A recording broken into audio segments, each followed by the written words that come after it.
নবীজি দ্বীনের দাওয়াত দেওয়ার কারণে নবীজিকে হুমকি দেওয়া হলো, হাত ভেঙে দেওয়া হবে, পা ভেঙে দেওয়া হবে, দেহ থেকে গর্দানকে আলাদা করে দেওয়া হবে। নাউযুবিল্লাহ। আল্লাহর নবী, বিশ্ব নবী রাহমাতুল আলামিন কান্না করতে করতে চাচার ঘরে চলে গেলেন। চাচা জিজ্ঞেস করলেন, ও ভাতিজা, কান্না করো কি জন্য?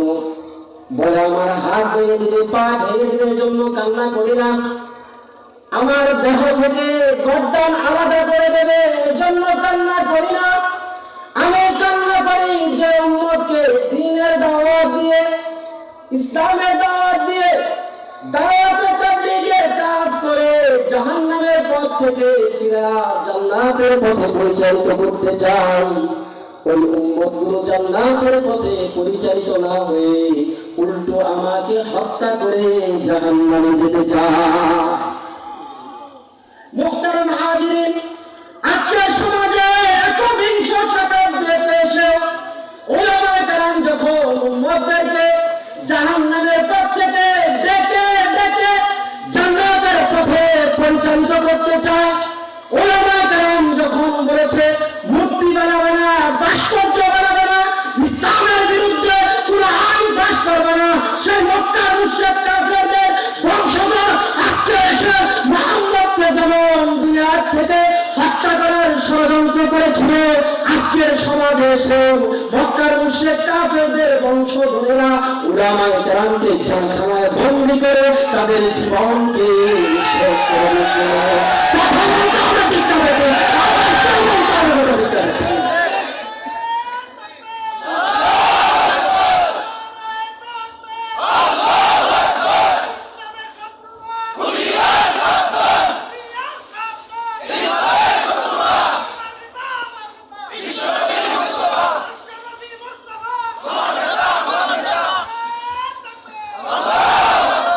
মুহতারাম হাজিরিন, বুখারী শরীফের 3884 নম্বর হাদিস, দীর্ঘ লম্বা হাদিস।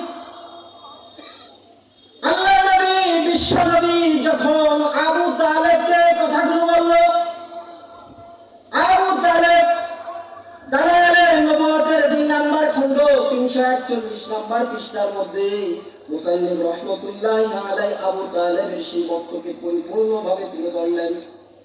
আবু তালেব ওই দিন বলেছিল, লা ইয়াসিলু ইলাইকা বিজামইহিম, ও ভাতিজা, আপনি দ্বীনের দাওয়াত দেন, ইসলামের দাওয়াত দেন, তাওহীদের দাওয়াত দেন, মক্কার মুশরিকরা আপনাকে হত্যা করবে দূরের কথা, ইলাইকা বিজামইহিম, কেউ আপনার ধারে কাছে আসতে পারবে না। সুবহানাল্লাহ। এজন্য আমাদের বড়রা বলে, আমরা যে ইসলাম ধর্ম গ্রহণ করেছি, কাটটা কাফের, আবু তালেবেরও কিছু অবদান আছে। ইলাইকা বিজামইহিম, তারা আপনার ধারে কাছে আসতে পারবে না। ও মুসলমান, আপনাদেরকে একটা মেসেজ দিতে চাই, উলামায়ে হাক্কানি, উলামায়ে রাব্বানি দ্বীনের দাওয়াত দিবে, ইসলামের দাওয়াত দিবে, তাওহীদের দাওয়াত দিবে, রিসালাতের দাওয়াত দিবে, তাবলীগের কাজ করবে। কোনো মুশরিকের বংশধর বাধা দিতে পারবে না। আমরা সর্বদা উলামায়ে কেরামের পাশে থাকবো। কথা বলেন, ঠিক না? মুশরিকের দল সাউদি এজেন্ডা বাংলাদেশে বাস্তবায়ন করতে দেওয়া হবে না, হবে না, হবে না। কথা বলেন, ঠিক না?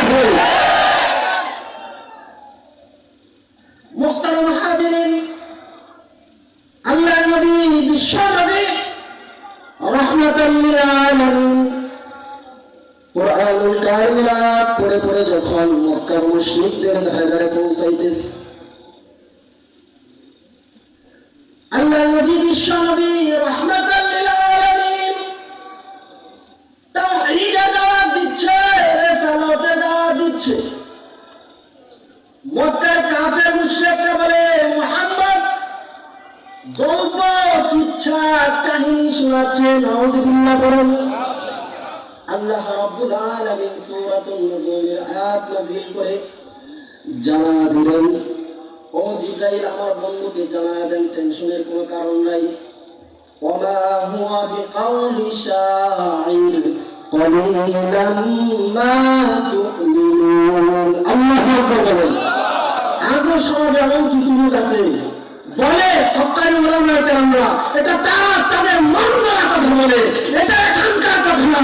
সে আবু জাহেল উদ্দা সাইবাদের বংশধররা এখনো জমিনে আছে, তারাই বলে অন্য কেউ হক্কানি আলেমদের পিছনে এমন ভাবে তহমত দিতে পারে না। কথা বলেন ঠিক না?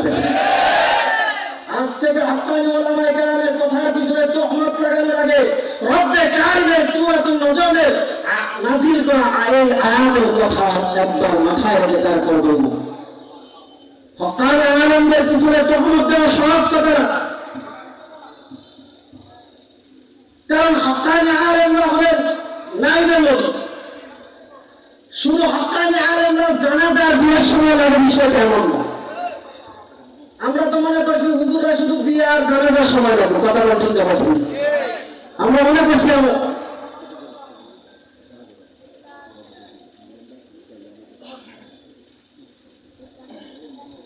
মক্কার কাফেররা যখন বলল মুহাম্মদ বাপ-দাদার গল্প কিচ্ছা কাহিনী শোনায়, আল্লাহ রাব্বুল আলামিন জানা দিলেন, ও মক্কাবাসী শোনো, মক্কাবাসীদের মাধ্যমে আমাদের পর্যন্ত কিয়ামত পর্যন্ত আল্লাহ উম্মত পর্যন্ত জানা দিল আল্লাহর নবী বিশ্ব নবী কোনো কিচ্ছা কাহিনী শোনায় না, বরং তিনি কি শোনায়? রব্বুল আলামিন নিজেই জবাব দিয়ে দিলেন সূরাতুন নজমের মধ্যে,